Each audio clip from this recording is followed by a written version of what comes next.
I saw something today I should never have seen. My own son Marcus, the man I raised with so much love, rifling through my documents like a thief in my own home. And the worst part is, he doesn't know I saw him. He doesn't know the security camera I sent to be repaired is working perfectly again. It all started 3 days ago when I called the technician to fix the surveillance system. It had been broken for weeks, and I felt vulnerable. A 68-year-old woman living alone after Marcus and his wife, Angelica, insisted on moving in with me to take better care of me. How bitterly ironic. I completely forgot to mention to them that I'd hired someone for the repair. I was so used to them controlling every aspect of my life that it simply slipped my mind. But thank God it did, because otherwise I would have discovered the truth too late. This morning, after Marcus supposedly left for a job interview and Angelica went to the grocery store, I decided to check if the cameras were working on my phone. The app the technician had installed let me see the whole house in real time. At first, I thought about testing it later, but something urged me to do it immediately. I tapped the screen, and there they were, crystal clear images of my living room. My heart stopped. Marcus and Angelica hadn't gone anywhere. They were right there in my living room with all my documents scattered across the coffee table as if it were their personal office. Marcus held my folder of important papers, the one I always kept locked in my bedroom desk. Angelica held papers, examining them one by one in the light from the window. They moved with the familiarity of people who had done this before. "Where's the original deed?" I heard Angelica's voice through the camera's audio. Her tone was cold, calculating. "Albert told us he specifically needs the original document to make the forgery believable." Albert. That name sent a chill down my spine. He was a lawyer Marcus had met at some bar, a shady-looking guy who had always given me a bad feeling. Now I understood why. "It has to be here," Marcus replied, his voice heavy with frustration. "Mom is so meticulous with these things. She keeps everything meticulously organized." That word came from his lips as if it were a curse. The same order and care he had always praised me for, he was now using against me. Angelica moved closer to the window, holding a document up to the light. "Look at this, Marcus. It says the house is worth more than $500,000, according to the last appraisal. Albert was right. It's worth all this effort." The house I bought with the sweat of 30 years of work as a nurse, the house where I raised Marcus after his biological father abandoned us when he was just 5 years old. The house I planned to leave him as an inheritance, not a prize for him to steal while I was still alive. "Once we have the deed in our name," Angelica continued, "we can sell and move her into something smaller. A 1-bedroom apartment will be enough for her last years." Her last years. They were talking about me as if I were already dead, as if I were just an obstacle to be removed on their path to prosperity. Marcus walked toward my bedroom. I watched him through another camera as he opened drawer after drawer, searching desperately. "She has to have a safe deposit box or something. She was always so paranoid about important documents." Paranoid. Another word that once meant protection, now turned into a flaw. He came back to the living room with empty hands and a face flushed with frustration. Angelica was waiting, arms crossed, clearly annoyed by the delay. "Albert gave us until Friday to get the original deed," she told him. "Without it, he can't do the job. And without the job, we'll keep living on the crumbs your mother gives us." Crumbs. She called the $700 a month I gave them for their personal expenses crumbs. Money I took from my modest pension to keep the peace in the house. Money that apparently wasn't enough for their ambition. "We'll pressure her more," Marcus said, slumping onto my favorite armchair. "We'll tell her their medical insurance papers, something urgent she needs to sign. She's been so confused lately she won't even read what she's signing." Confused? It was true that sometimes it took me longer to remember names or dates, something completely normal at my age. But they had been cultivating that narrative, making me doubt my own mental clarity every time I questioned their decisions. "What if she gets suspicious?" Angelica asked. Marcus shrugged with an indifference that broke my heart. "What's she going to do? Call the police on her own son? Besides, once we sign the papers with Albert, it'll be too late to reverse the process." Angelica smiled for the first time in the entire conversation. It was a cruel, satisfied smile. Perfect. Then tomorrow, we'll bring her Albert's forged documents and tell her it's for updating her will. She'll sign without asking questions. They got up to put my documents away, but not as they had found them. They stacked them carelessly, without the order I always maintained. It was as if they weren't even trying to hide that they had been snooping. Before leaving the room, Marcus stopped and looked directly at where the camera was installed. For a moment, I thought he had discovered me, that he knew I was watching them, but he just stood there, thoughtful. "I wish we didn't have to do this," he murmured, more to himself than to Angelica. "Are you getting cold feet?" she asked, her tone a mix of surprise and annoyance. "No, but—" Marcus sighed deeply. "She's my mom, Angelica. The woman who raised me alone, who worked double shifts to give me everything I needed." For a moment, a microscopic flash of hope ignited in my chest. Maybe there was something left of the boy who used to hug me when he had nightmares. Maybe there was still salvation for us. But Angelica walked over to him and put a hand on his shoulder. "Marcus, honey, think about our future. Think about the kids we want to have. Are we going to depend on an old woman who gets more senile every day? This house is our chance to be independent, to build something of our own." And just like that, with those venomous words, the last vestige of my good son disappeared. I watched his expression harden again, as greed once again took over his features. "You're right," he finally said. "It's time to think about us." They left the room, and I stayed there, sitting in the kitchen, watching my phone screen as if it were a horror movie. But it wasn't fiction. It was my real life falling apart before my eyes. For 35 years, I had built that man. I fed him, clothed him. I educated him, comforted him in his failures, and celebrated his triumphs. I worked until I was exhausted to pay for his college. I gave up rebuilding my own romantic life to focus on him. And now my greatest creation had become my greatest betrayal. But there was something Marcus and Angelica didn't know, something that would turn them from hunters into prey without them even realizing it. I had all their conversations recorded. I had the evidence of their criminal conspiracy, and for the first time in months, I had the power to decide my own destiny. The war had just begun, and they didn't even know they had already lost. Over the next 3 days, I lived a double life I never imagined possible. On one hand, I was the same old woman, the loving mother who made breakfast, asked about their plans, and smiled when Marcus kissed my forehead before leaving. On the other hand, I was an undercover detective in my own home, documenting every move, every conversation, every piece of evidence of the greatest betrayal of my life. Technology had become my secret ally. The app the technician installed on my phone gave me access to the cameras 24 hours a day. I could see the living room, the kitchen, the main hallway, even part of the room Marcus and Angelica had made their private sanctuary. On Tuesday morning, I saw them planning their next steps. Angelica was sitting on my couch with her laptop open and several papers scattered around her. Marcus was pacing, clearly nervous. "Albert says he has the documents ready," Angelica informed him, reading something on the screen. "But he needs us to bring the original deed to make the final signature comparisons." "What if Mom notices it's missing?" Marcus asked, biting his nails, a habit he'd had since he was a child that I had always tried to correct. Angelica looked up with that cold smile I was getting to know too well.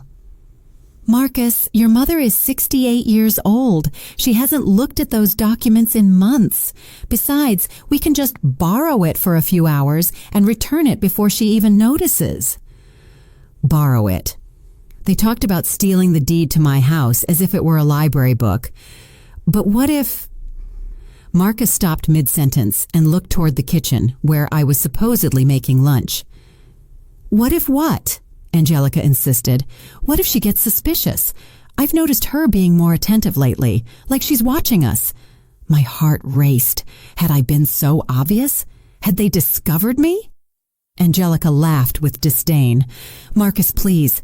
Your mother spends most of the day watching her soap operas and talking to herself. If she were so attentive, she would have noticed you've been lying about looking for a job for 2 weeks." 2 weeks. So he hadn't even been looking for a job as he had told me. It was all part of their act to keep me calm while they executed their plan. "You're right," Marcus admitted, though his voice still sounded uncertain. "It's just, I don't know. I feel like she's judging me all the time." "That's your fault," Angelica retorted coldly. "You still see that woman as your saintly mother instead of seeing her for what she really is, an obstacle to our future." An obstacle.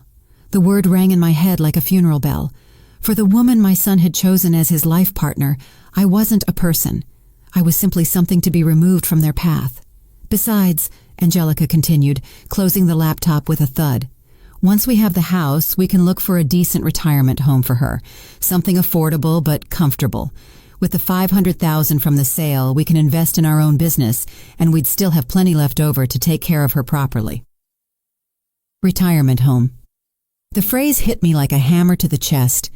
They wanted to sell my house and lock me in an institution with the money from my own property. The cruelty of their plan was so refined, it almost seemed professional. Marcus sat down next to her, and for the first time in days, he seemed to relax. "You really think it'll work?" "Albert's done this before," Angelica replied, stroking his hair as if he were a small child. "He says he has a contact at the public registry who can fast-track the property transfer. The house will be in our names in 2 weeks, tops." 2 weeks. They had everything timed with military precision. "And the money?" Marcus asked. "Albert charges $25,000 for the whole process. It's expensive, but think about it. We're talking about a net profit of over $100,000. It's a worthwhile investment." $25,000. The price they had put on my trust, my home, my dignity as a mother. For the rest of the day, I acted with superhuman normalcy. I cooked their favorite meals. I asked about their plans. I even offered them extra money to go to the movies. Every smile I forced onto my lips physically hurt, but I needed time to process what I had discovered and plan my next move. That night, when they finally went to bed, I sat in the kitchen with a cup of tea and my phone. I reviewed all the recordings from the day, taking mental notes of every important detail. I had complete conversations where they confessed their criminal plan. I had dates, names, specific amounts. I had enough evidence to destroy their lives if I wanted to. But something stopped me from calling the police immediately. Maybe it was the last sliver of hope that Marcus would come to his senses. Maybe it was my need to fully understand how far they were willing to go. Or maybe, in the depths of my heart, I needed a direct confrontation before taking irreversible action. Wednesday dawned with a light rain that beat against the windows like tears from heaven. Marcus and Angelica had breakfast in silence, exchanging complicit glances that I pretended not to notice. There was a different tension in the air, as if something important was about to happen. "Mom," Marcus said after finishing his coffee, "we need to talk to you about something important." Here it was, the moment they had been preparing for.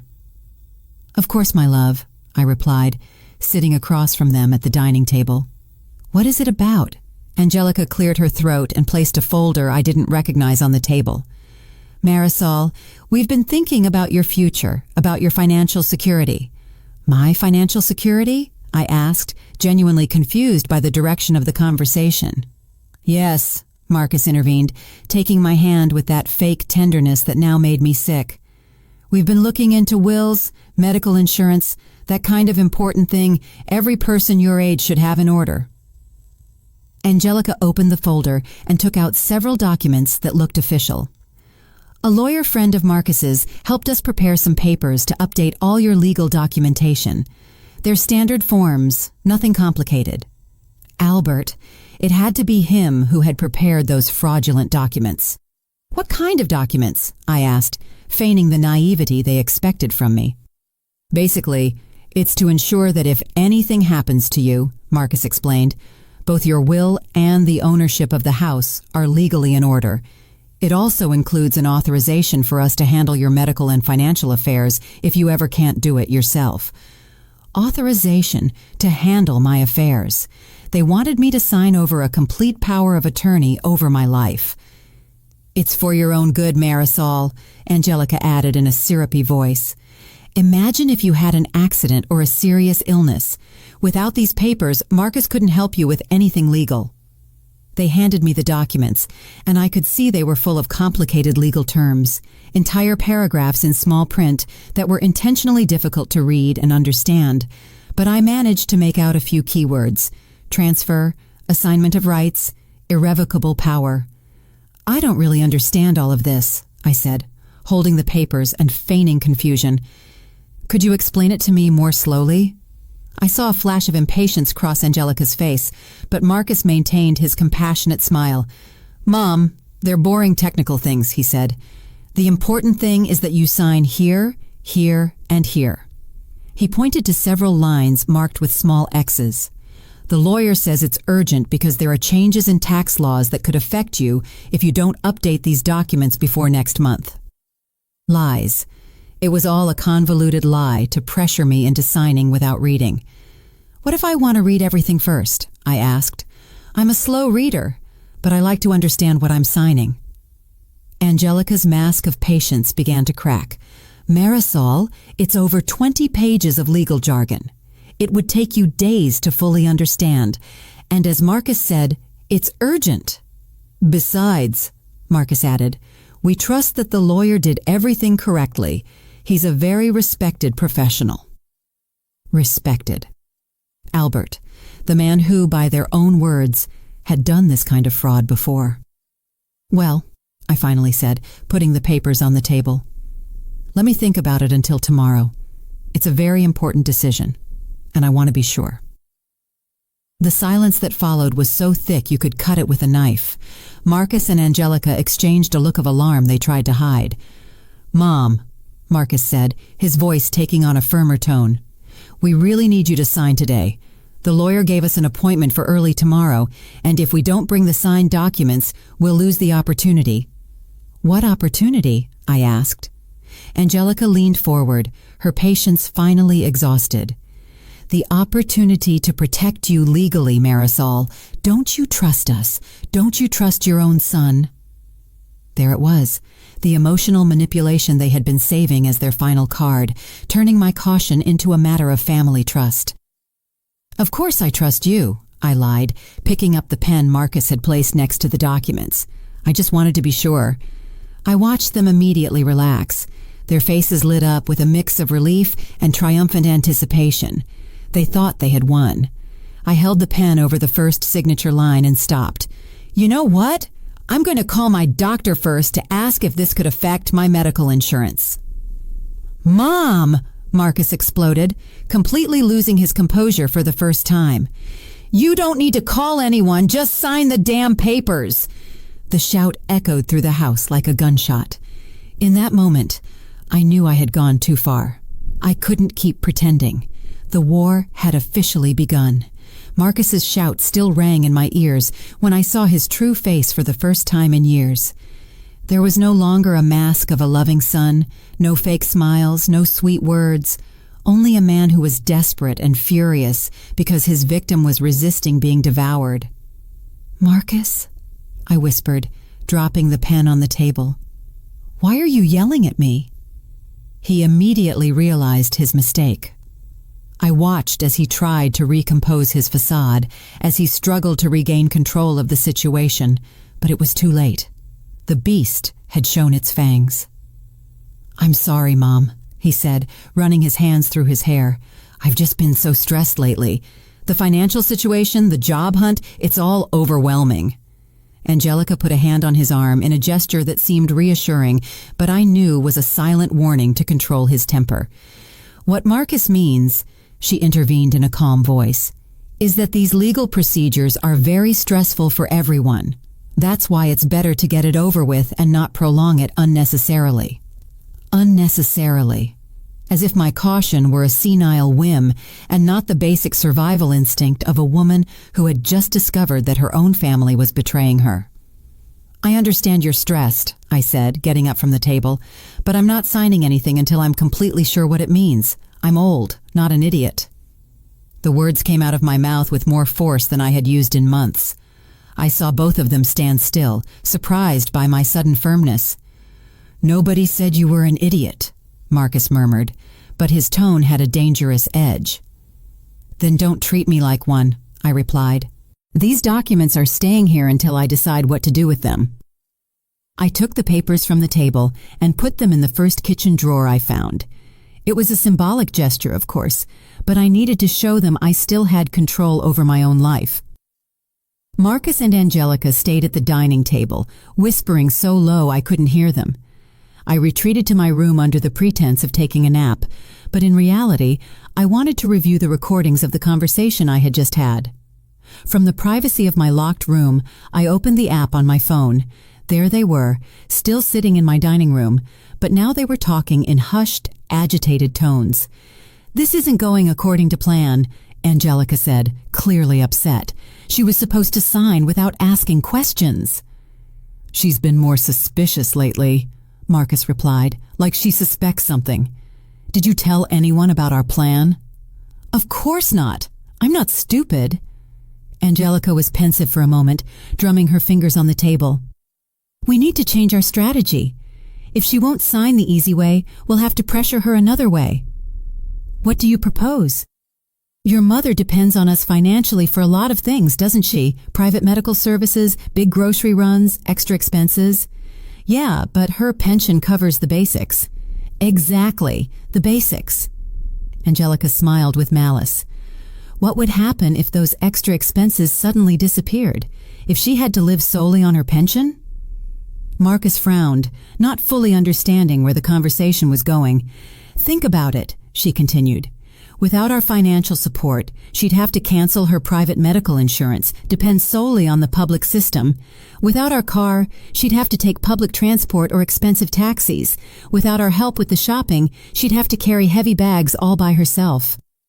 The perversity of their plan began to take shape before my eyes. They wanted to create an artificial crisis in my life to force me to become completely dependent on them. "It's brilliant," Marcus admitted, and the pride in his voice made me feel sick. "If we pressure her financially, she'll have no choice but to sign the documents to ensure our continued support." "Exactly. And if she resists, we just tell her we can't afford to help her because we don't have stable jobs, that we need legal certainty about our shared future to justify that emotional and financial investment." Investment. They talked about taking care of their mother as if it were a business with an expected return on capital. "How long do you think she'll hold out?" Marcus asked. A 68-year-old woman accustomed to a certain level of comfort, suddenly facing severe economic restrictions. Angelica shrugged. 2 weeks tops. 2 weeks. The same deadline they had mentioned earlier to complete the legal fraud. They got up from the table and went to their room. I heard them discussing the specific details of their economic pressure plan. They would cancel my supplemental medical insurance that very day. They would deny me use of the car for my doctor's appointments. They would stop doing the grocery shopping that required carrying heavy bags. It was a plan of economic abuse designed to break my psychological resistance. And the most terrifying part was how well thought out it was. They knew exactly what my vulnerable points were and how to attack them methodically. That afternoon, while I pretended to watch TV in the living room, I watched them execute the first phase of their new strategy. Marcus called the insurance company. "Yes, I want to cancel Marisol Jones's supplemental policy," I heard him say into the phone. "Effective immediately. Correct. I'm her son, and I have legal power for these transactions." Lie. He had no legal power over my affairs, but apparently the company didn't verify that information. Angelica, for her part, reviewed all the expenses they had been covering in recent months. She made a detailed list in her notebook: specialized medications, transportation to medical appointments, grocery shopping, occasional cleaning services. "Tomorrow we start cutting all of this," she told Marcus when he came back from his phone call. "And when she asks why, we tell her we're going through a financial crisis that prevents us from helping her as we used to." "And what if she agrees to live with fewer comforts?" "She won't," Angelica replied with absolute confidence. I've been observing your mother for months. She's a woman accustomed to a certain order, a certain quality of life. When she feels all that is in danger, she'll sign whatever is necessary to regain stability. They were right about one thing. I was used to a certain level of life, but they were completely wrong to think I wasn't willing to sacrifice it to maintain my dignity and independence. That night, after they fell asleep, I sat in the kitchen to plan my own strategy. I had recordings of all their conspiracies, clear evidence of attempted fraud, and now also of elder abuse. But I still wasn't ready to involve the authorities. There was something inside me, maybe the maternal part that still hoped for a miracle, that needed to give Marcus one last chance to come to his senses. I wanted to confront him directly, show him that I knew everything about his plans, and see if there was anything left of the son I had raised. I decided that the next day I would put my own plan into action. If they wanted to play with psychological pressure, I would show them how someone with 68 years of life experience does it. But first, I needed to make sure all my evidence was backed up in multiple places.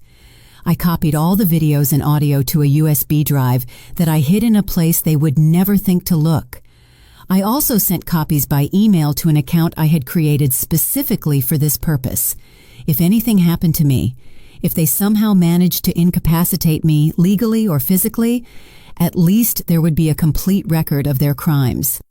Thursday dawned with a bright sun that brutally contrasted with the darkness that had settled in my home.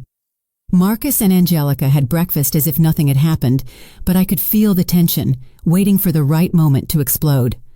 "Good morning, Mom," Marcus greeted me with false cheer. "Slept like a baby," I lied. In reality, I had spent most of the night awake, planning every detail of what was to come. "Perfect," Angelica said, "because today we need to talk to you about some changes in our financial situation." Here their show began. I sat at the breakfast table, feigning complete innocence about what they were about to tell me. "What kind of changes?" I asked, pouring coffee into my favorite mug. Marcus exchanged a meaningful look with Angelica before continuing. "Well, Mom, as you know, I've been looking for work for several weeks, without success. Several weeks. Another euphemism for I haven't worked honestly in months. And unfortunately," Angelica added, "our savings are running out faster than we expected." Their savings. They had no savings.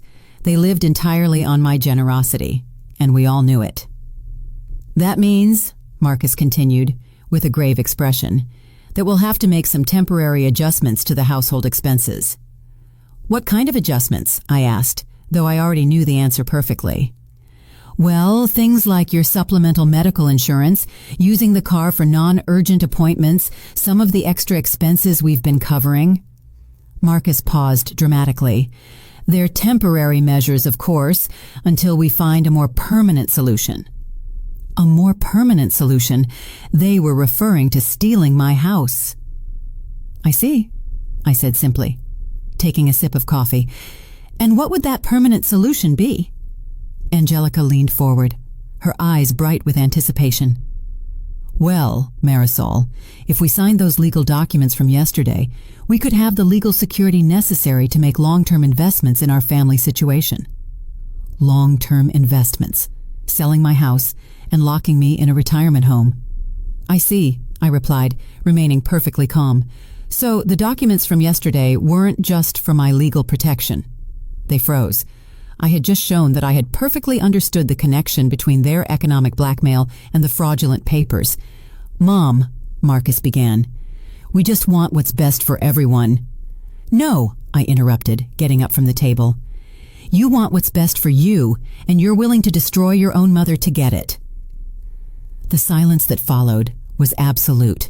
Finally, after days of acting, I had laid all my cards on the table. The war was no longer secret. It was open, declared, and without quarter. The silence in the kitchen spread like an oil slick. Marcus and Angelica looked at me with a mix of shock and calculation, as if they were completely reevaluating their opponent. I was no longer the naive mother they had been manipulating. I was a woman who had discovered their game and was ready to confront them. "Mom," Marcus finally said, his voice filled with a fake concern that was now repulsive to me. I think you're misinterpreting our intentions. Oh, really? I replied, crossing my arms.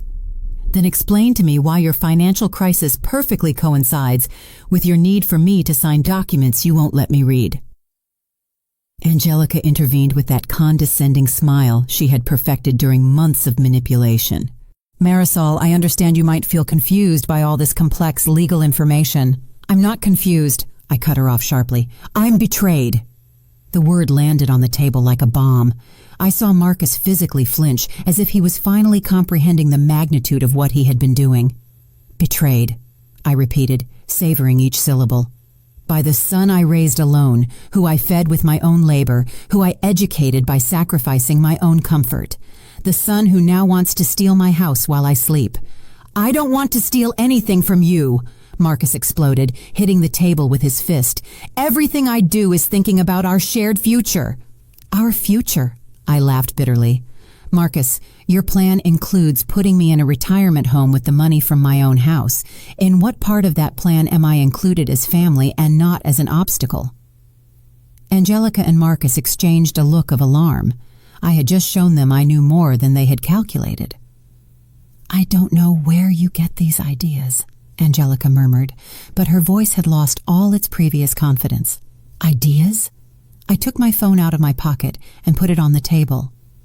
Do you want me to remind you of your exact words about finding something affordable but comfortable for my last years? The color completely drained from their faces. Marcus looked at the phone as if it were a poisonous snake. You weren't recording us, he whispered. No, I replied with deadly calm. You were recording yourselves. You forgot that the security camera I sent to be repaired is working perfectly, and you forgot to tell me you were going to confess all your criminal plans in my own living room. Angelica got up abruptly, knocking her chair over. How long have you been spying on us? Since Tuesday, I admitted without flinching. 3 full days of recordings where you confess your conspiracy to forge my signature, steal my house, and get rid of me. I have complete conversations about Albert, the $25,000 for the fraud, and your plans to sell the property. Marcus stood up too, but he looked more like a cornered animal than a threat. Mom, please, let me explain. Explain what? My voice rose for the first time in the conversation. That your wife sees me as an obstacle? That you've been lying about looking for a job while you plan to rob me? That you consider my life to be worth only the $500,000 you can get for my house? It's not like that, he yelled, but his eyes were filled with tears, with desperation, not sincerity. Then tell me, Marcus. I walked up to him until we were face to face. When Angelica said it was time to stop seeing me as your saintly mother and start seeing me as an obstacle, what was your response? Silence.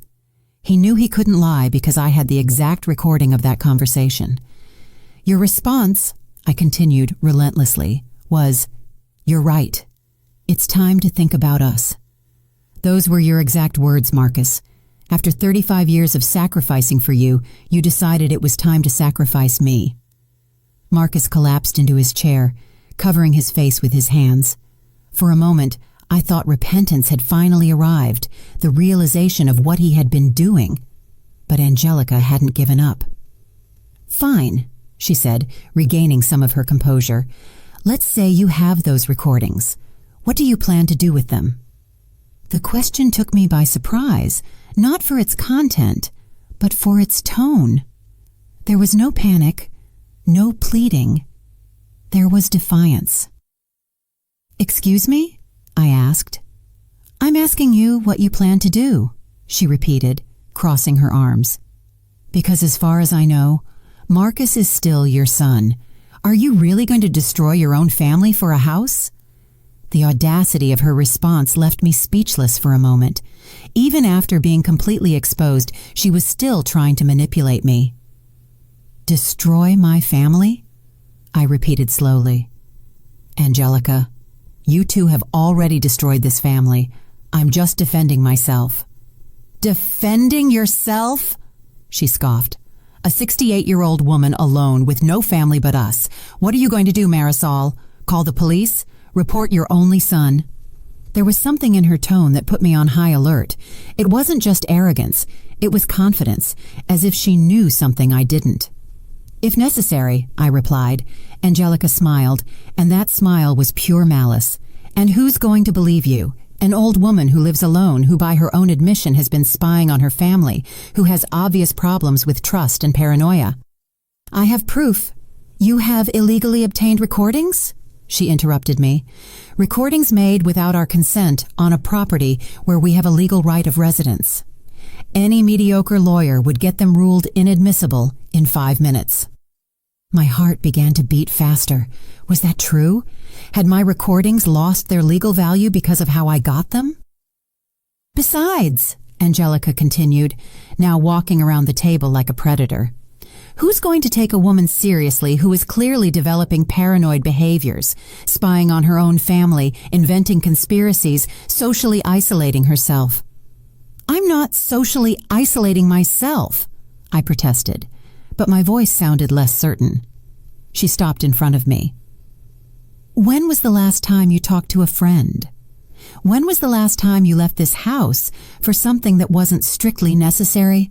Marcus has told me how you've been behaving lately. The mood swings, the distrust, the forgetfulness. Marcus lifted his head, and for the first time since the confrontation began, he spoke with something resembling his old certainty. It's true, Mom. I've been worried about you. That's why we wanted you to sign those documents, to ensure that if your mental health continues to deteriorate, we have the legal tools to help you. Mental health deteriorating. They were building an alternative narrative where I was the villain of the story, the paranoid old woman who had misinterpreted loving gestures as criminal conspiracies. You two know perfectly well there's nothing wrong with my mental health, I said, but I could feel doubt beginning to filter into my voice. Oh, really? Angelica sat down again, but now with the confidence of someone who controls the conversation. A woman who installs secret cameras to spy on her family, who invents elaborate theories about theft and conspiracies, who refuses to sign basic legal documents out of paranoia. They're not theories, I yelled. I heard you planning everything. You heard us having normal conversations about your future and your security, Marcus corrected. Conversations that your paranoid mind interpreted as threats. It was brilliant, diabolically brilliant.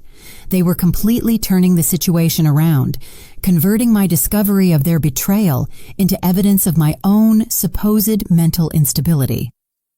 Albert, I said desperately.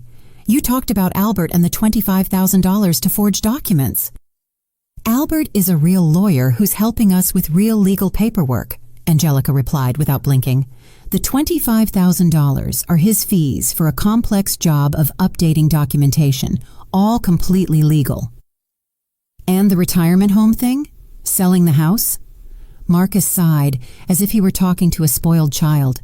Mom, we talked about future options in case you ever need specialized care. It's something all responsible families consider. I felt as if the floor were opening up beneath my feet. Every piece of evidence I thought I had, every conversation I had recorded, they were reinterpreting as evidence of my own mental decline instead of their betrayal. But you said I was an obstacle, I murmured, feeling my confidence vanish. We said that your resistance to planning your future was an obstacle to us helping you properly, Angelica corrected in a patient tone, as if speaking to a psychiatric patient. Mom. Marcus came closer and put his hands on my shoulders. We're worried about you. This behavior isn't normal. The paranoia, the accusations, spying on your own family. Maybe you need to talk to someone, a professional. A psychiatrist. They wanted to make me seem crazy to invalidate any resistance to their plans. But then I remembered something they couldn't reinterpret or manipulate. If everything is so innocent, I said, regaining some of my strength, you won't mind showing those documents you want me to sign to an independent lawyer. Not Albert, someone I choose. The silence that followed gave me all the answer I needed.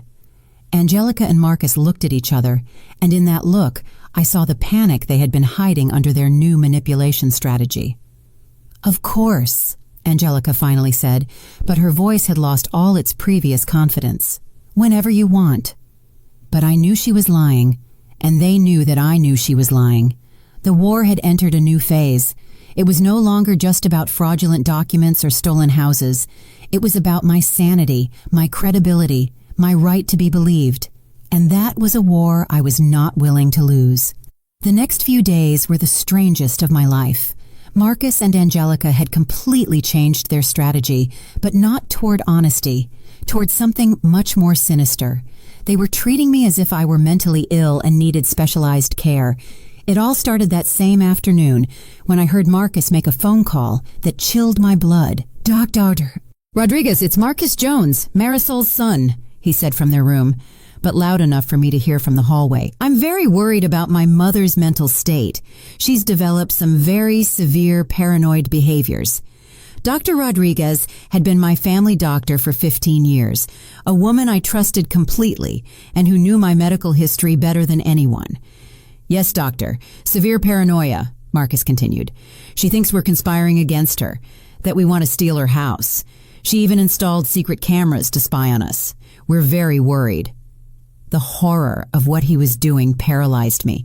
He was building a fake medical record about my supposed dementia, using my own discovery of their betrayal as evidence of mental illness. "When did it start?" Marcus paused, as if carefully considering his answer. "Gradually, over the last few months. But this week, it intensified a lot. Yesterday, she directly accused us of wanting to put her in a retirement home." Another pause. "Yes, doctor, I understand it's a sensitive matter, but frankly, we're scared. We don't know how far her paranoia can go." Scared. They had converted my discovery of their criminal plan into a threat against them. I ran to my room and locked the door. My hands were trembling as I opened the camera app on my phone. I needed to record this conversation too, but when I tried to access the audio from their room, I discovered there was a technical problem. That specific camera had no working audio. A coincidence? I highly doubted it. For the rest of the afternoon, Marcus and Angelica treated me with an exaggerated kindness that was more terrifying than their previous hostility. They spoke to me in soft voices, as if I were a small child or a very sick person. "Mom, do you feel okay?" Marcus would ask me every half hour. "Don't you have a headache? Don't you feel confused?" "You look a little pale, Marisol," Angelica would add. "Have you been sleeping well? Haven't you had any strange nightmares?" Every question was a trap. If I said I felt confused, I would confirm their narrative of mental decline. If I said no, they could interpret my denial as evidence that I wasn't aware of my own condition. That night, from my room, I heard them planning the next phase of their strategy. "Tomorrow I'm calling Dr. Rodriguez to schedule an urgent appointment," Angelica said. "We need a professional to officially document the deterioration of her mental state." "What if she refuses to go?" Marcus asked. "She can't refuse. We'll tell her it's a routine checkup for her blood pressure. Once she's in the office, we'll talk to the doctor privately to explain the real situation." "You think the doctor will believe us?" "Marcus, we're her family. We've been living with her, observing her behavior day by day. Besides, paranoia in older adults is very common. The doctor has seen cases like this before." They were right about one thing. Paranoia in older adults existed, and doctors saw it frequently. But what they couldn't fabricate were decades of medical history that demonstrated my perfect mental stability. Or maybe they could. The next day, Friday, Marcus announced at breakfast that he had scheduled a doctor's appointment for me. "It's just a routine checkup, Mom," he said with that new, condescending voice he had developed, "to check your blood pressure and make sure everything is okay." "I don't need a checkup," I replied. "I feel perfectly fine." "Of course you feel fine," Angelica intervened, "but at your age, it's important to have regular checkups. Besides, you've been a little different lately, more nervous, more distrustful." "I'm not nervous or distrustful," I said firmly. "I'm alert because I discovered my own family was betraying me." Marcus sighed dramatically, as if he were dealing with a difficult patient. "Mom, please, nobody is betraying you. Those are exactly the ideas we need the doctor to check out." Ideas. They had reduced my discovery of their criminal conspiracy to ideas that needed medical evaluation. "I'm not going to any doctor," I declared. "Yes, you are," Marcus replied, and for the first time in days, his voice recovered some of its hardness. "It's for your own good." "And if I refuse?" Angelica smiled with that fake sweetness she had perfected. "Marisol, don't be difficult. It's just a routine doctor's appointment." "And if I still refuse?" The silence that followed was telling. I saw in their eyes that they had a plan for that contingency too. "Well," Marcus finally said, "we'd have to consider other options for your safety and ours." Other options. An involuntary psychiatric hold. They were probably thinking that. "I understand," I said simply. That afternoon, while they were supposedly out shopping, I called Dr. Rodriguez directly. "Doctor, it's Marisol Jones," I said when I finally got through to her. "Marisol, what a coincidence you're calling. Your son was here yesterday, very worried about your mental state." My heart sank. Marcus had already planted the seeds of his false narrative. "Doctor, I need to speak with you personally, but not at the appointment Marcus scheduled. In private." There was a pause. "Marisol, do you feel safe in your house? Is your son treating you well?" It was a loaded question. Dr. Rodriguez had experience with elder abuse, but Marcus had managed to position himself as the concerned son instead of the abuser. "Doctor, my son and his wife are trying to steal my house using fraudulent documents. When I discovered them, they decided to make me look mentally incompetent to discredit my accusations." Another, longer pause this time. "Marisol, those are very serious accusations. Do you have any proof of what you're saying?" They destroyed all my evidence. They removed the security cameras, erased the recordings, manipulated my memory, making me believe I had imagined everything. "And how do you know you didn't imagine it?" "Because an hour ago, I heard Marcus talking on the phone with Albert, the lawyer they're going to hire for the forgery. He mentioned a $3,000 down payment and said that Angelica could forge my signature if necessary." Dr. Rodriguez took notes as I spoke. "Can you repeat exactly what you heard?" I recounted the conversation word for word. I watched as her expression became more serious with each detail.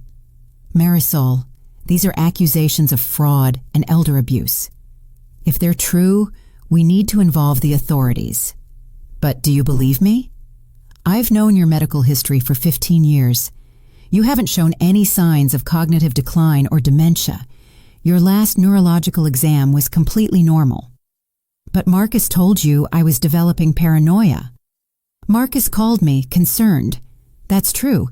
But after hearing your version, I think there's another explanation for your so-called paranoia." "What is it?" "That it wasn't paranoia at all. It was correct intuition about a real threat." For the first time in days, I felt validated. I wasn't crazy. I hadn't imagined anything. My instinct had been correct from the beginning. "What do you suggest we do?" I asked. "First, we're going to do a full cognitive exam right here to officially document that you are in perfect mental faculties. Second, I'm going to give you the contact of a private detective specializing in cases of family abuse. Third, we're going to talk to a lawyer specializing in elder protection. And Marcus can't know anything about this until we have all the legal protections in place." For the next 2 hours, Dr. Rodriguez put me through a complete battery of cognitive tests, short and long-term memory, executive function, spatial and temporal orientation, abstract reasoning ability. I passed all the tests with perfect scores. "Marisol," she finally said, "you have the sharpest mind I've seen in a woman your age. There is absolutely no sign of cognitive decline. I can document that officially. I already am. This medical report clearly states that you are in full mental faculties and are perfectly capable of making legal and financial decisions." We returned home at noon. Marcus and Angelica greeted me with poorly disguised anxiety. "How did it go, Mom?" Marcus asked. "What did the doctor say?" "She said I'm perfectly fine," I replied with a straight face. that there are no cognitive problems, and that it was probably all just accumulated stress. I watched their faces light up with relief and something I recognized as disappointment. Stress? Angelica asked. Why stress? From living alone, from worrying about the future, from not having clarity about my legal documents, I improvised. The doctor suggested it might be a good idea to finally organize those papers you wanted me to sign. Marcus and Angelica exchanged a look of barely contained triumph. That's great news, Mom, Marcus said. So, are you ready to sign those documents? I think so, I lied. But the doctor suggested it would be good to review them calmly first, to fully understand what I'm signing. Of course, Angelica replied quickly. You have all the time you need. Perfect. We could review them together tomorrow afternoon. I want to be completely sure before I sign. Absolutely. Marcus smiled with that fake warmth I knew too well. But now I also had my own secret agenda. That afternoon, while they thought I was taking a nap, I was on the phone for hours. First with the private detective Dr. Rodriguez had recommended, then with the lawyer specializing in elder protection. Mrs. Jones, the detective told me, we need direct evidence of their fraudulent plan. Would you be willing to wear a hidden microphone to record their conversations? Is that legal? Perfectly legal to record conversations in your own home when there is reasonable suspicion of criminal activity.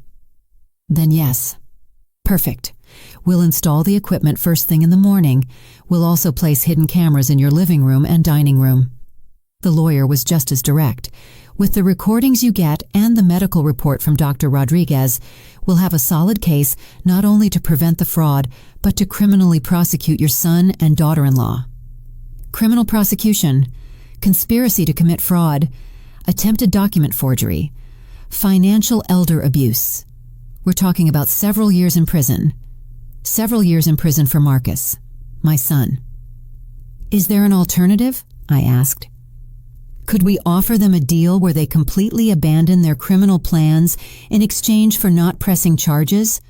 But we would need solid evidence first to have negotiating power. That night, while Marcus and Angelica celebrated in whispers what they believed would be their imminent victory, I carefully planned the trap I was going to set for them. The next day, during our review of the documents, I would have high-quality recordings of everything they said. Finally, I would have the irrefutable evidence I needed. The hunter had officially become the hunted, but they didn't know it yet. Tuesday morning arrived with a crystal-clear light that seemed to portend the end of this nightmare. At 7 a.m, while Marcus and Angelica were still asleep, the private detective and a specialized technician arrived discreetly at my house. In less than an hour, they had installed high-quality microphones on my clothes and microscopic cameras in strategic locations in the living room and dining room. Everything was completely invisible, but capable of capturing every word and every gesture with perfect clarity. Remember, Mrs. Jones, the detective instructed me before leaving, try to get them to specifically confess to their forgery plans. We need them to say clearly that they are going to forge your signature or that they are going to use fraudulent documents. And if they get suspicious, act exactly as you have been acting. Be cooperative but cautious. They expect you to be that way after everything that has happened. At 2 p.m, just as we had agreed, we sat down at the dining table to review the documents. Marcus had spread all the papers on the table, and Angelica had a pen ready next to each page that required a signature. All right, Mom, Marcus began with that exaggerated patience he had perfected. We're going to review each document so you understand exactly what you're signing. Perfect, I replied, discreetly adjusting my blouse to ensure the microphone would pick up everything clearly. Marcus started with the first document, explaining it line by line. It was indeed a power of attorney, but it was worded in a way that would give them almost absolute control over my finances and property. This document, he explained, would allow us to handle your affairs if you ever couldn't do it yourself. And what exactly does couldn't do it myself mean? I asked. Angelica intervened.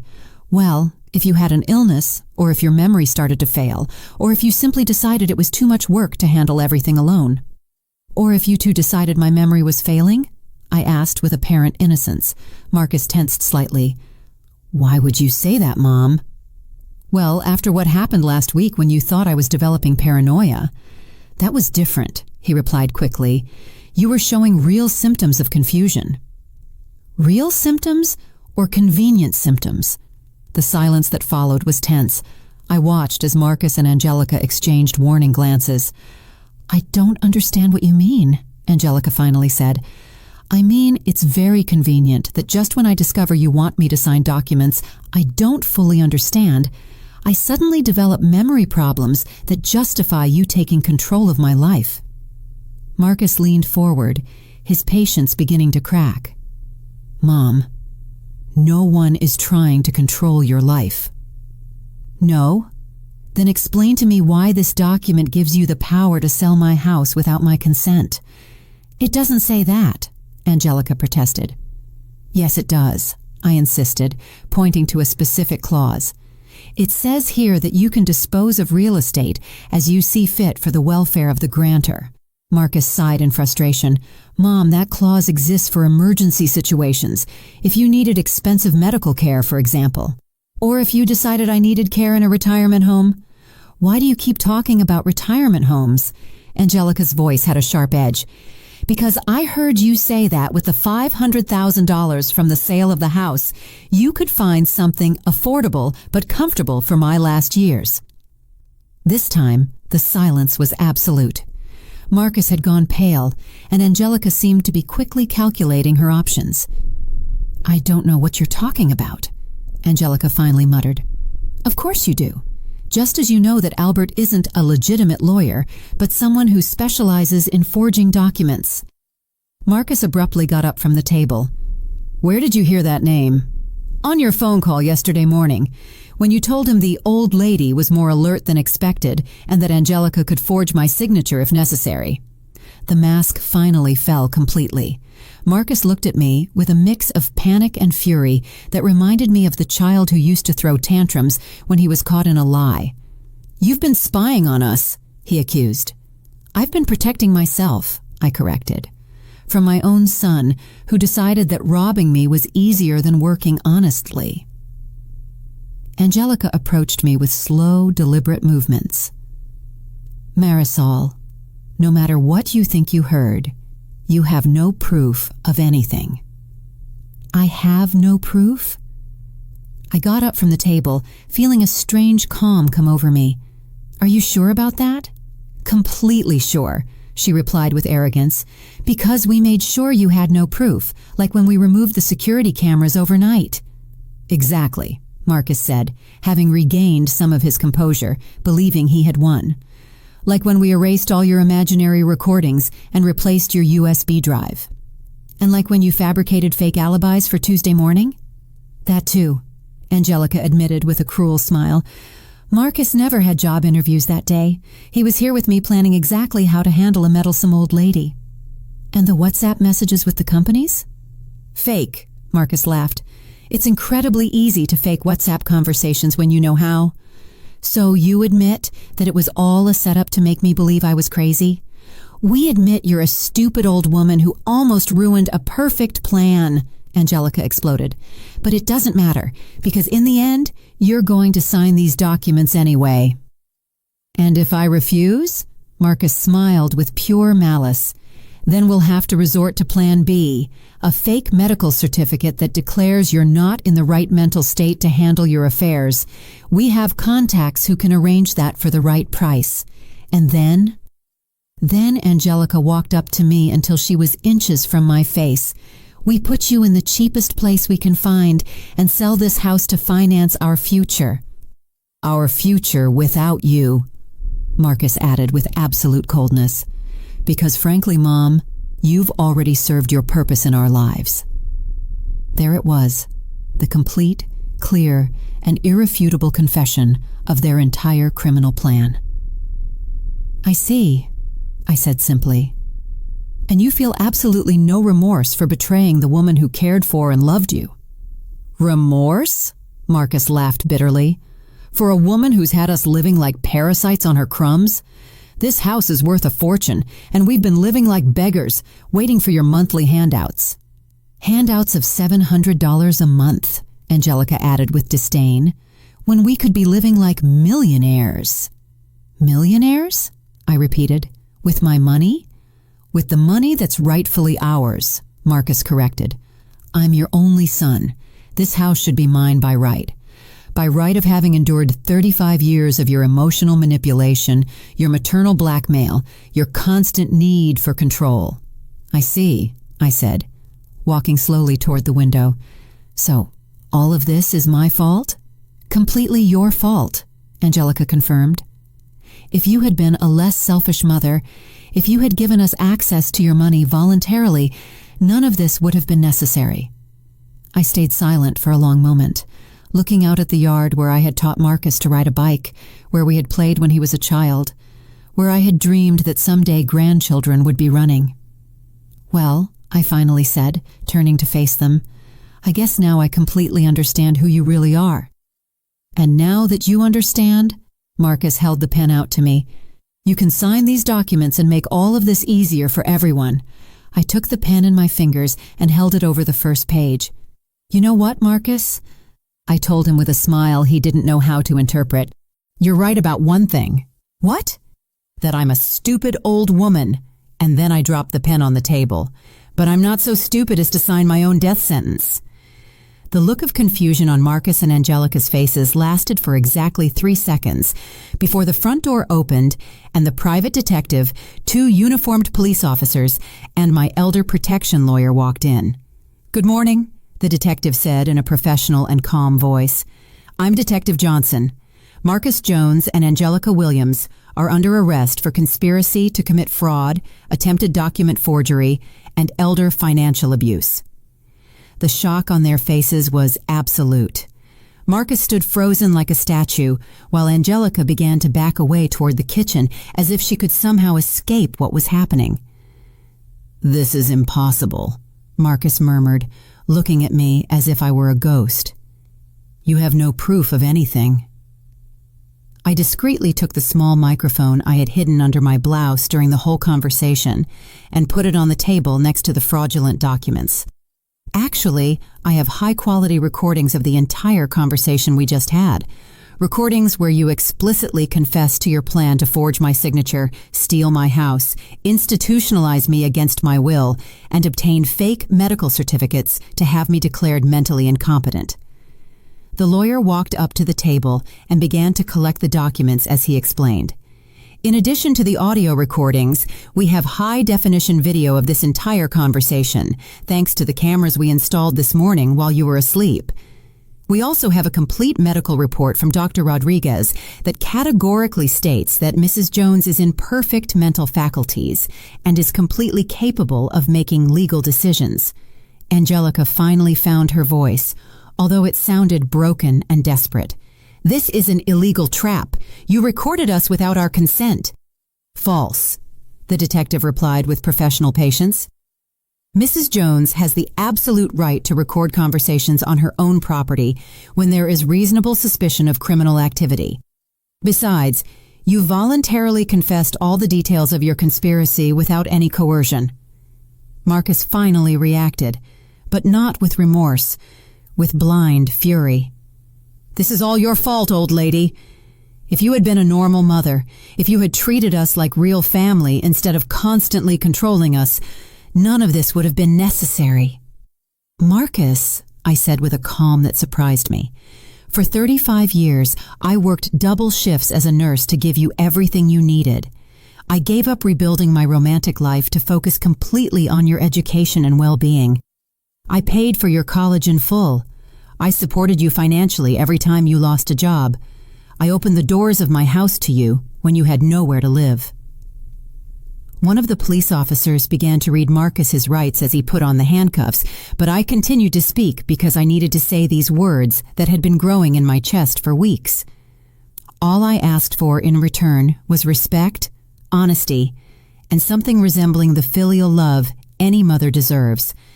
Instead, you chose to see me as an obstacle to your financial prosperity, as an inconvenient old woman you could manipulate, rob, and discard when I was no longer useful to you." Angelica, as the second police officer also put handcuffs on her, yelled in desperation, "We took care of you! We lived with you! We kept you company! We helped you with everything!" "You took care of me like vultures care for a dying animal," I retorted without raising my voice, waiting patiently for the right moment to devour the remains. "The only difference is, you didn't wait for me to die naturally. You decided to speed up the process through fraud and psychological manipulation." The detective explained to me as they led Marcus and Angelica toward the door. "Mrs. Jones, with the evidence we've collected, the prosecutor is prepared to file charges for criminal conspiracy, attempted fraud, document forgery, elder financial abuse, and psychological manipulation with the intent to mentally incapacitate a victim. We're talking about sentences that could range from 5 to 15 years in prison for each of them." "And if I wanted to offer them some kind of deal?" I asked, feeling that last vestige of maternal love that never seemed to completely die. My lawyer intervened. "We could consider a deal where they renounce any future claim on your property or inheritance, stay at a minimum distance of 500 feet from you permanently, and complete rehabilitation programs for family abuse. In exchange," he continued, "you could consider not insisting on the maximum criminal sentence." Marcus, from the front door, with his hands cuffed behind his back, looked at me with eyes that mixed hatred and desperate pleading. "Mom, please think about it. I'm your only son. Are you really going to destroy your own family for a house?" The question that had been tormenting me for days finally had a clear and definitive answer. "Marcus, you destroyed this family the moment you decided my life was worth only the dollars you could get for my house. I'm simply protecting what's left of my dignity and my right to live in peace for the years I have left." After Marcus and Angelica were taken away, I was alone in my house for the first time in months. The silence was profound, but not terrifying. It was the silence of recovered peace, of eliminated danger, of betrayal finally exposed and punished. I sat on my favorite armchair, the same one where I had so often comforted Marcus as a child, where I had read him stories, where we had watched movies together during his adolescence. Now it was simply my armchair again, in my house, in my life that finally belonged entirely to me. 3 months later, Marcus and Angelica accepted the deal we offered them. They gave up all rights to my property, agreed to stay away from me permanently, and completed rehabilitation programs. In return, they served only 18 months in prison instead of the 10 years they could have faced. Some people ask me if I didn't regret being so hard on my only son. My answer was always the same. I didn't regret raising him when he was a defenseless child who needed love. I only regretted not having understood sooner that maternal kindness should never be practiced at the cost of self-destruction. Now I live peacefully in my home, surrounded by neighbors who have become my new chosen family. I have learned that true family is not defined by blood or legal documents, but by mutual respect, honesty, and genuine love. And when I look back at everything I went through, I realize that the woman who emerged from that experience is stronger, wiser, and infinitely freer than the one who entered it. Sometimes, to save yourself, you have to be willing to lose the ones you thought you loved the most. Did you like my story, and which city are you listening from? Let's meet in the comments. If you like the story, you can support me by sending a super thanks so I can keep bringing more stories like this. Thank you so much for your sweet support. I'm looking forward to your comments on the story. On the screen, you can see 2 new life stories that I highly recommend. There's so much more on my channel. Don't forget to subscribe. See you in the next life story with love and respect.